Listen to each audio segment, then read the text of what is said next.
Alright folks, this is gonna be an analysis of my new Shura NG+7 glitchless world record. There have been so many changes to this route, and I don't think anyone has ever made a video that explains just like even the basics. So we're gonna go through and I'm gonna explain some stuff, and we're gonna look at what could potentially be improved and so on. First, I want to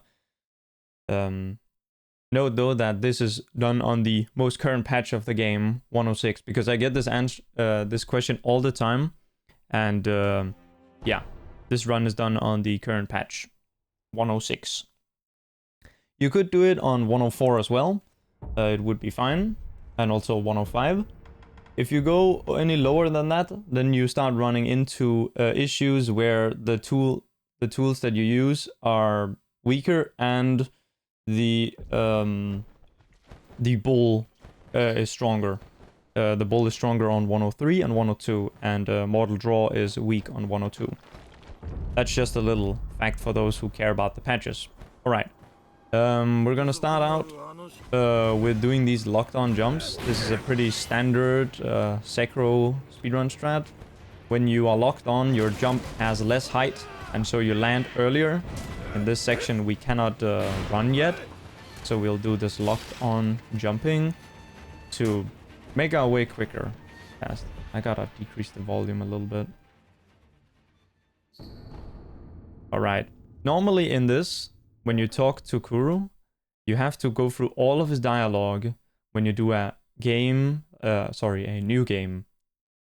But since we're on NG+7, or actually like NG+10 or something, we have already gotten the gurt from him, and so the check for when the dialogue is going to be completed can be set immediately if you have subtitles disabled. As you can see, there's no subtitles.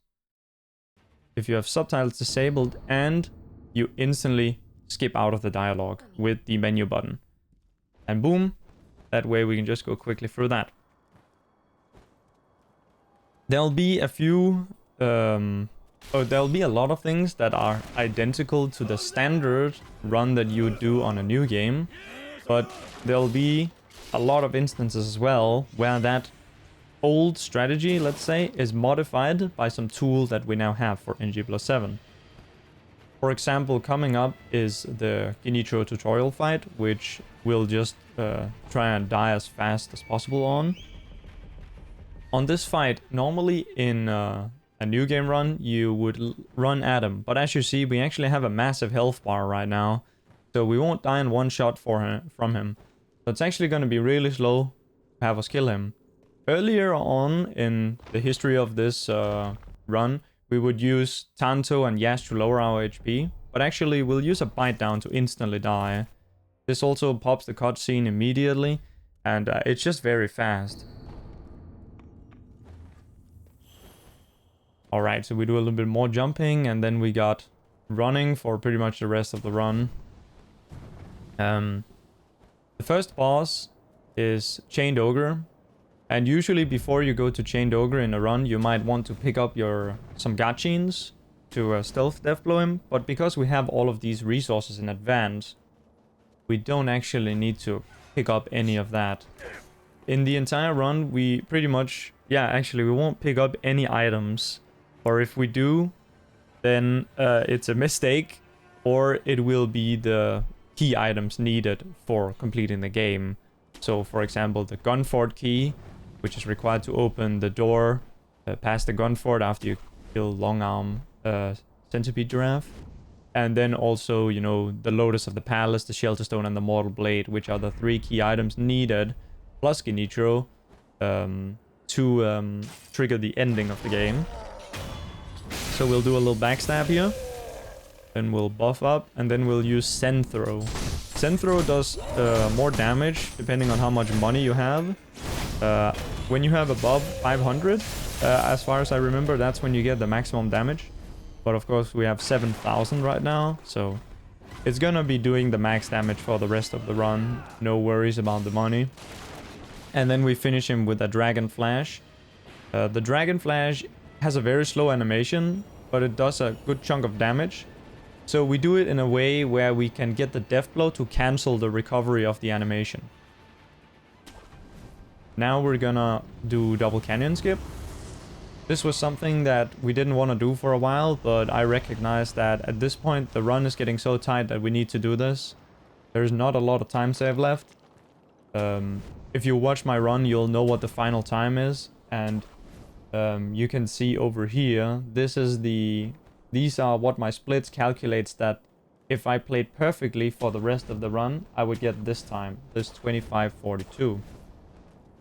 And if you watch the run, then you'll know what the final time is, and you'll know that I lost less than 1 second per minute of gameplay, which is pretty good. But I also do realize now that you could do even better, which is kind of crazy to think about. We'll go over that when it comes up. For now, we'll use Dragon Flash on Yobu. Yobu has separate hitboxes for the rider and the horse, and if you hit Yobu, the actual rider of the horse, in the head, then you'll do a massive amount of extra damage. So we're just gonna completely destroy him, because Dragon Flash, just the hitbox of it lines up perfectly to hit this guy without hitting his horse. There are other tools you could use, or you could use normal attacks, and it could also have a potential to deal a large amount of damage to this guy, but they just can't practically hit him in a practical way. Then we talk to this guy. I get questions about why we talk to Tengu as well a lot, but it's required to be able to get Ishin to turn up in his watchtower later. And you need to ask him about the whereabouts of the Mortal Blade there, or else the prompt for entering the monkeys fight will not be there. Alright, I did a little jump here, I'm gonna rewind. This jump is normally considered a glitch, but when in glitchless runs, the general consensus is that this is allowed when Yobu is dead, because the glitchless rules say that you can't skip a boss, but you can do like parkour, right? So technically now all this does is skip having to open the big ass door. Opening the big ass door over here takes around 7 seconds. Or the animation takes like 7 seconds. Or it's actually 6.6 seconds, but yeah. So we do this jump to avoid opening the door. You have to get a first try, or else you are losing time going for it. And then there is this new pathing that I saw from some of the all achievements runners. You go here and then you jump up and then you go across here. This is like half a second faster than the old way that we did. Doesn't really matter, but it's a nice little thing. Half a second matters more than you would think in this, especially when it's from something that is arguably pretty easy to do. Alright. We use Pistol, and we use Yash, then we kill those two guys, deflect, hit once, dash back, hit twice, and dash back again. This strategy works on pretty much all RNGs, hitting him once, or sorry, deflecting his initial thing, then hitting once, then dashing back, and hitting twice and dashing back. If you get the double headbutt attack, like headbutt 2 times in a row, then that pattern of dodging leads to the fastest fight. But if you get all of the other attacks, then your dash back will have just put you in safe range. So it just works out that you can do that, and it will work well on every fight. I'm actually going to show it again because it was so short. So we hit these guys, and then I turn my camera to deflect this. I hit once, dash back, hit twice, dash back. And I actually am still in range to deflect that, and then boom. If he does his kind of annoying charge attack, where he runs forward and shakes his head back and forth, then dashing back puts you at a distance where you can have a decent chance of dealing with it. But if you don't dash back immediately, then there's a good chance that the hitbox will spawn immediately on top of you and you won't have time to react to it. But if you dashed backwards, you have a little bit of time to react. Alright. Now we're going to Genichiro. Genichiro is pretty standard compared to what you normally do. We'll trap him in the corner. And we're gonna use Yashiriku Sugar to buff our damage. And also I should note that what we just did here with idle was because we currently have 0 Yash in our immediate inventory, but we have like infinite in storage practically. So we had to use the homeward idle to teleport to this idle, which you get for free. Sorry, let me show the idle. When you kill Bull, you get this idle granted to you for free. So immediately after killing Bull, you can use your homeward idle and idle to latest, and you'll get teleported here. Now, I should note that it is faster to run through the gate by half a second. So, you know, just waiting for the doors to open. But then you wouldn't get a restock on your Yashiriku sugars, which is absolutely needed for this next fight and saves way more time than any sort of movement could. It is, after all, a 50% damage increase. Alright. Let's go up here and we do the front dojo skip to make it up. This is also one of the allowed glitches, quote unquote. Some people think that it skips Ashina Elite, but Ashina Elite is optional naturally. There is a path you can take through Ishin's tower to run past him. So this skip is allowed based on the fact that it only skips running. Here I'm doing the corner cheese, but I accidentally made a mistake here. I didn't properly dead angle my Dragon Flash, so he blocked it and it didn't kill him. You'll see that with these hits I'm looking away from him. This is what we call the dead angle. And when the enemy isn't receiving the attack head on, their AI is not programmed to be receiving the signal to defend themselves. So we'll do some dead angling every now and again. We get this lightning and then we spam him down with the coins. The coins are very good, and we'll use the coins until we unlock Mortal Draw. So during this phase 1, I did make some mistakes, or did make a mistake with getting him out of the corner, because I tried to do the... oh well, I messed up with the Dragon Flash to finish him off. Where, by the way, it's the same concept as with on Ogre, where we use it to get the death blow so that we can use taking the death blow to cancel the recovery of the animation. Because it has a very long period after using it where you're just standing there. Yeah. Now we have some dialogue. And I think I was talking about something, but I kind of forgot what I was talking about. So we do this dialogue, and same thing, we have subtitles disabled, and that allows us to do some of this faster. There are some of the lines that you have to go through fully, or at least partially, but a lot of them you can directly skip entirely over. At some point I wanted to make a tutorial about this, but I never got around to finishing it. Yeah. So we go over and talk to Ishin to open up for the monkeys fight. Gotta ask him about the whereabouts of the Mortal Blade. Then usually in a normal new game, a speedrun, at this point we would travel to Temple to get the skill book from the sculpture. But we already have the skill book and all the skills unlocked. So we just have to teleport somewhere so that we can use the sculpture's idol to teleport to where we need to go, which is Ashina Castle. We're gonna go to Senpo first, because we want to get Mortal Draw. I think this was what I was talking about actually before. Senfro is good, but it costs a very high amount of emblems. You use 2 emblems per use with it. So by the time that you get an enemy's, like just one face of the enemy down, you're actually out of emblems. As you saw with both Ogre and Genichiro, we almost went to 0 on both of those fights by spamming it. So we're gonna want the Mortal Blade. because it is a lot more emblem efficient.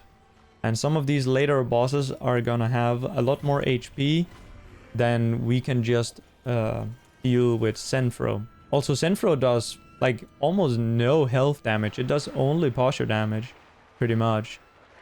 So you can be like spamming an enemy and they can literally sometimes recover straight through it.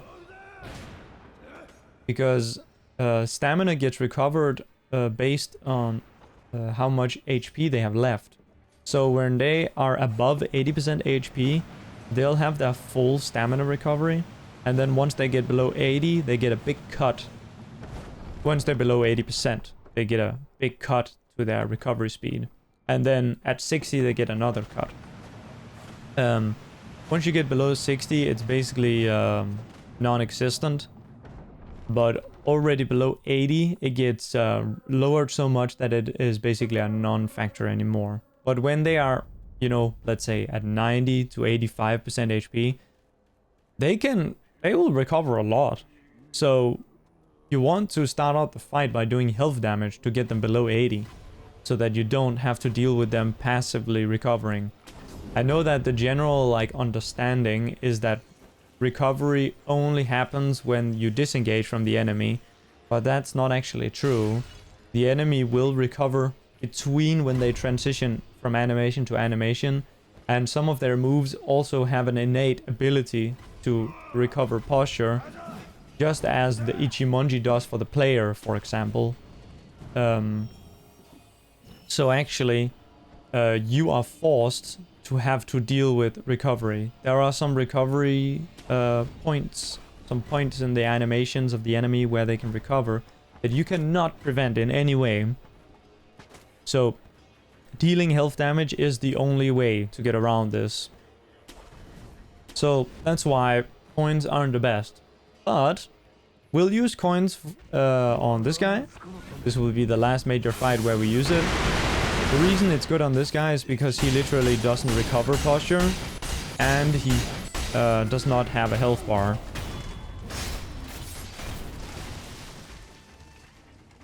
So health damage doesn't matter, and again, we just about have enough Senfro to kill him. Now, between some of these fights, I could be using Tanto to get more emblems, but that's a time loss actually, because you can't sprint while using the Tanto, you can only walk. So you kind of have to make that judgment if it's worth it on the upcoming fight, and in many cases it's not. Here I use the Gachin. The plan, I'm gonna roll back a little bit. The plan is that you use it while this fog wall is still up, but I kind of forgot. You use it while the fog wall is still up, so that when it opens, or when it disappears, then you're ready to cancel your Gachin animation and dash and run. But I was a little late here. I just forgot. That's just a mistake on my part. If you time it with the end of the fog wall, then because we have the skill called Devotion from the Senpo arts tree, which extends the duration by 50%, this Gachin will actually last for the entire fight. Normally, if you don't have Devotion and use it there, the buff will run out just as you enter the fight, at which point you'll need to use another. But in this, we can pop it without having to spend any time, you know, using the animation, because the animation is really slow. I'll just finish this point and then I'll resume the video. But since we used the Gachin while waiting for the fog wall, then it's, you know, we would have had to wait anyway, so it's no time loss. And this Gachin animation is like 2 seconds long, so imagine that that actually saves 2 seconds, which is a lot of time in this. Alright, we turn around and snipe the white monkey. The white monkey has essentially 0 HP, so it's one shot by everything. Then we dragon flash that guy. And then we kill this guy. You can also jump and dragon flash this guy, but it's kind of risky, so I didn't do it in this run. I would do it if I had a bad pace though, and I need to make up some time. Also Dragon Flash this guy. Dragon Flash, if you're just up in their face, it will precisely health kill them. We don't want to take the death blows because the death blows have a long animation. So by just health killing them and then moving on, then we can more quickly move through the fight. Alright, now we get the Mortal Blade. This will be the only point in the run where I open the menu to change something. Other than at the start where I opened the menu to use the bite down. This was one of the routing choices, was to not change any of the prosthetics or any of the items out and just focus on making the route around having as little time spent menuing stuff as possible. Because yeah, there are some spots where you could equip something that could make a fight slightly faster, but actually a lot of the time it takes to equip it outweighs what time you would have saved from that. And that happens to apply to literally everything I've tried. Like, there is essentially nothing that seems worth it to equip to save, speed up a fight. Just due to how slow it is to equip something. It takes like 2 seconds often. And a lot of the time, you're not gonna be saving 2 seconds worth of a fight with a tool change. So we go with the same loadout the entire way through. Alright. We're moving to Gunfort now. This is a pretty standard thing for glitchless runs, is that we go through the Gunfort. Oh, I also do a tricky little jump there, and then another jump here. And then I'll turn around to try and see when this guy shoots. He shot the ground though, so I didn't really need to do it, but yeah, just for safety. You can tank some gunshots here, but let me finish my point. The idea behind going through the Gunfort is that you get to the Riven Cave, and there is an idol there that you then take. And then from that idol, you can first drop down and go through the Snake's Cave to get to Ash in the Depths in Mibu Village, where you'll face the monk. Then after facing the monk and killing her, and getting the Shelter Stone, you can use the Homeward Idol to go to last, and then you'll be put back in the Riven Cave, where from you can then go to the Ape. So if you were to go the kind of intended way, where you first go through Gunfort to get to Ape, and then you go back to Ashina Castle and go through, you know, the dungeon, or you know, with Lone Shadow, and go through that way to get to the monk afterwards, you're losing a lot of time both on movement, and you have to fight an extra mini boss. I think it'll be apparent how this works in a minute, but I just quickly did a one shot on the centipede guy. You can just yash and then double mortal raw him.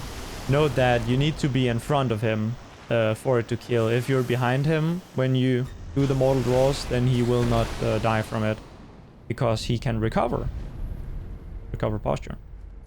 So we get the Riven Cave idol, then we move on,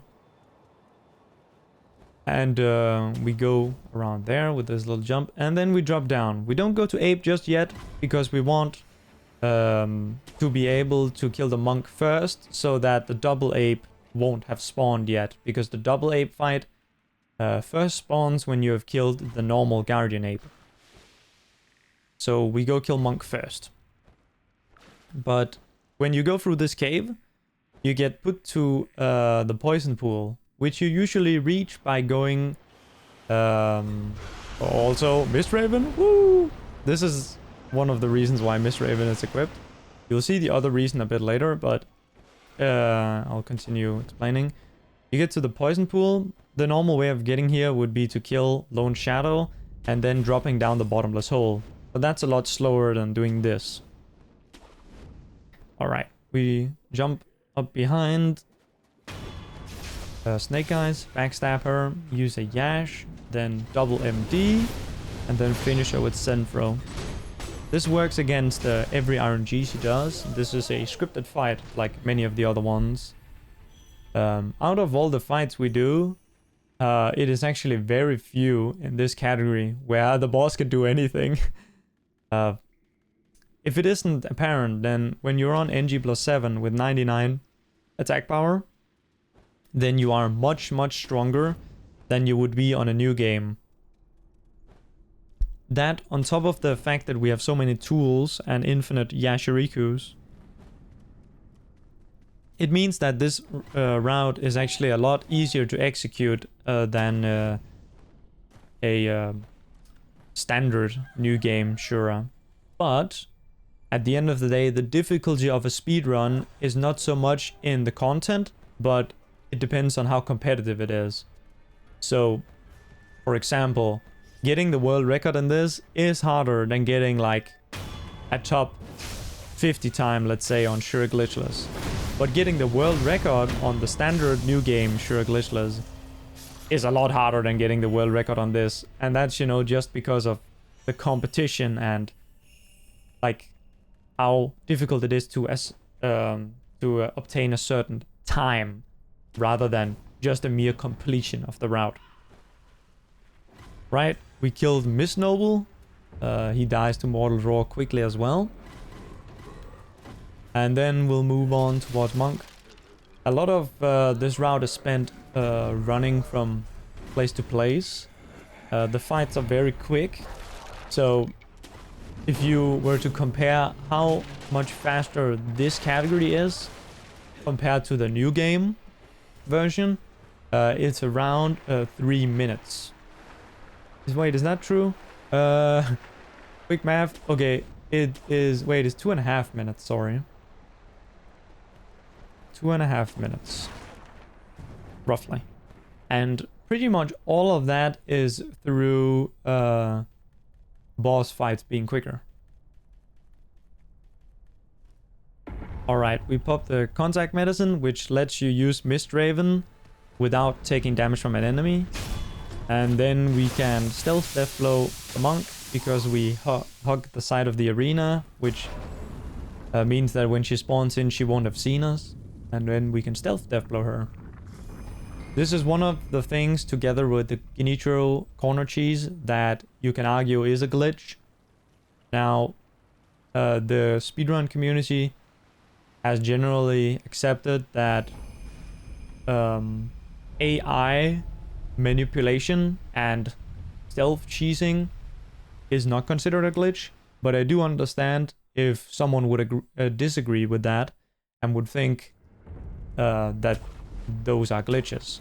I think it's totally fair, but I will just point out that the reason why most people don't view those as glitches are due to reasons that are very hard to explain, such as if you ban corner cheesing Genichiro, then you can just cheese him without a corner, and then if you ban the strategy that cheeses him without a corner, then you'll have to require the player to purposefully play bad, to not accidentally cheese the boss. So this is sort of the thinking that goes behind some of the reasonings. A lot of the reasonings aren't actually like, oh, speedrunners just think that every glitch is good. It's not really it. Alright. We try and aim for headshots on this guy because the headshots deal double damage. Double posture damage, not double health damage. Health damage is normal on the headshots. And you can actually headshot with a firecracker as well, but it's kind of hard. He didn't die there because I didn't get the firecracker headshot. Or he didn't die in the mortal draw, so I had to hit him a few extra times. Right. Then phase 2. Use the Yash. Then I'm gonna hope for a Scream. I didn't get it. I actually get very weird RNG here. And because I'm behind him, I can't headshot him. So I'll have to just hit him in the body. And then from there, I'm kind of freestyling the fight. Going for the plunge deflect and then headshotting him here. Doing 2 headshots with the jumping mortal draw. The jumping mortal draw does more than the standing, so we are kind of like amplifying our damage here by using jump mortal draw together with the headshot, so it's effectively a lot more damage. Alright, I did lose a lot of time here, but still did end up getting the record. But this is the biggest time loss in the run. I'm quickly gonna pause. You see the time here. This component here underneath the main timer, this is the main timer. This component here is the segment timer. So a segment is this, for example, Corrupted Monk was a segment. And right now I'm still on the Gorilla or Guardian Ape segment. You can see my PB time for it. This is the time I got on this segment in my PB. And this best is what my gold time is. Or you could say what my best time I've ever completed this segment in was. This is the current time. And as you can see, it's 10 seconds slower than I could have ideally done on this segment. This was due to the RNG. So actually I did end up losing 10 seconds here, which is by far the biggest time loss in the run. And if you take that time loss and then also take the Gnitro time loss that I got from messing a bit up in phase 1, if you take those two time losses, then you get around 14 seconds of time loss, which if I hadn't gotten those, then I would have only made around 5 seconds worth of mistakes on the run. And these mistakes, quote unquote, are just from like not being able to play perfectly. Also another mistake comes there. When I'll rewind. When you jump from with this sort of pathing, but I was too far to the left, then you can actually get this grapple point. But you need to be more on the right to be able to see it, because this little roof here is blocking access. You can kind of see that the grapple point is behind there. So I had to grapple over here and then grapple with this. This was also a pretty nasty time loss, because again, at this level all the small time losses matter. And with the time losses I got on this run, I do actually think that going back and potentially trying to beat the time would be a good idea, because the time save should be pretty easy. You know, I just need to essentially get to Guardian Ape and then not make a mistake, or you know, not get bad RNG and not make mistakes. Alright, we use the Mortal Draw on Emma. It's very good. Then we do some dead angling again. These are 180 dead angles. Let me just go back.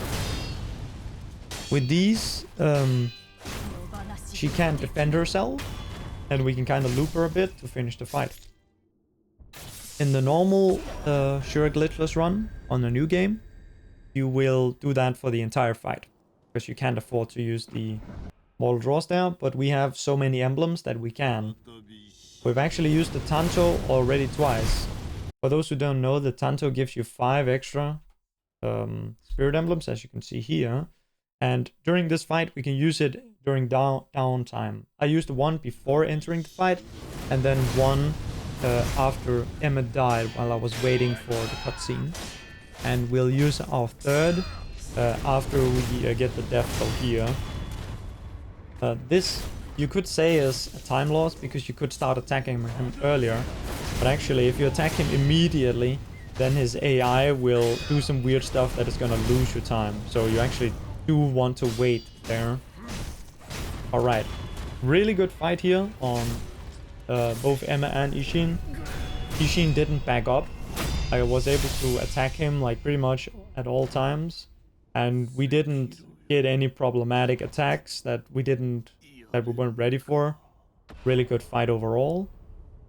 And if you look at the best possible time, I did end up golding this fight by 1 second, despite the movement mistakes. And so we did secure the sub 26 on this one, which is a world first.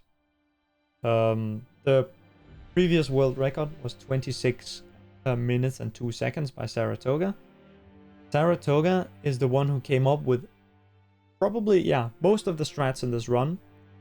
A lot of the strats are, of course, just inherited from the normal Sure Glitchless, which people have been doing since the game came out. So a lot of the strats are just those.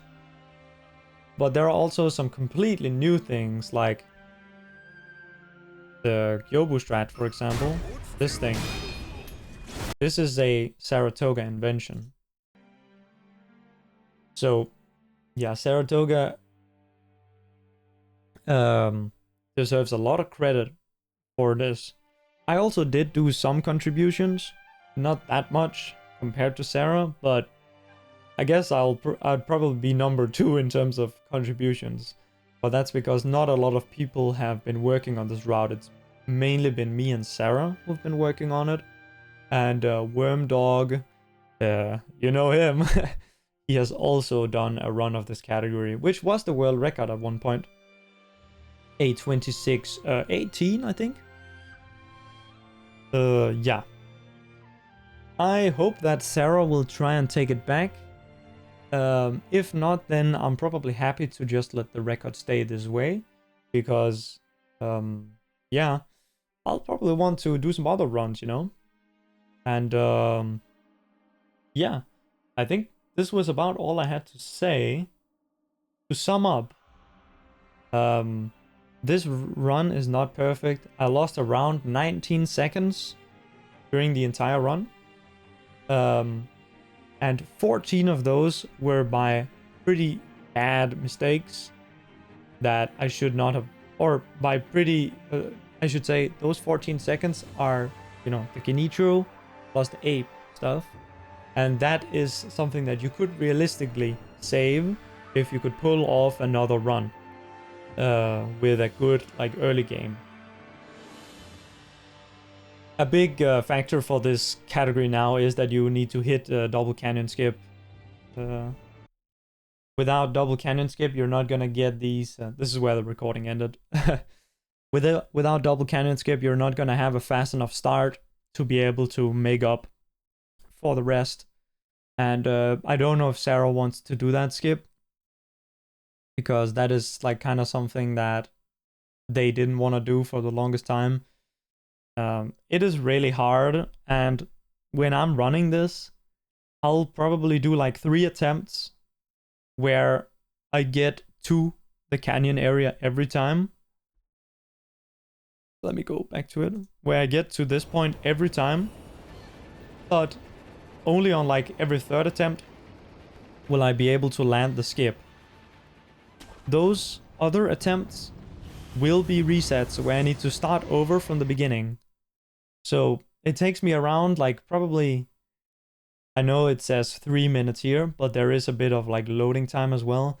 It probably takes me around 15 minutes between each attempt that can be considered a real attempt, because the run hasn't really started before you've gotten double canyon now. So it takes around 15 minutes to get a run to Gyobu, and that's where you can start thinking about, okay, now I need to do the Gyobu strat perfectly. Now I need to get good RNG on Bull and also not make mistakes.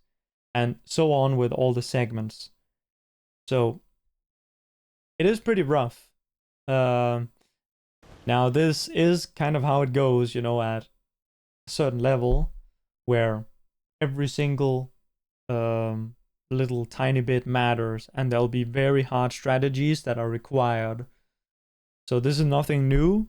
But for a long time, this category was in a spot where it wasn't very optimized, where you did have room to do stuff, to do mistakes. But that's not really the case anymore, I don't think. But we'll see if there can be some new strategies found, maybe, that could save some time. I would very much hope for that, because it would be cool. But yeah, as it stands, the best possible time you could get is probably around a 25:40 something. Getting a 25:30 is probably not really humanly possible right now. But I think that if you made a robot, then yeah, it could do it. But I'd be on the lookout for a potential 25:40 something second run. That would be amazing. All right. Now, this is for real. The ending of the video. I have said everything I want to say. We got broadly around a lot of topics. And yeah, thank you guys for watching.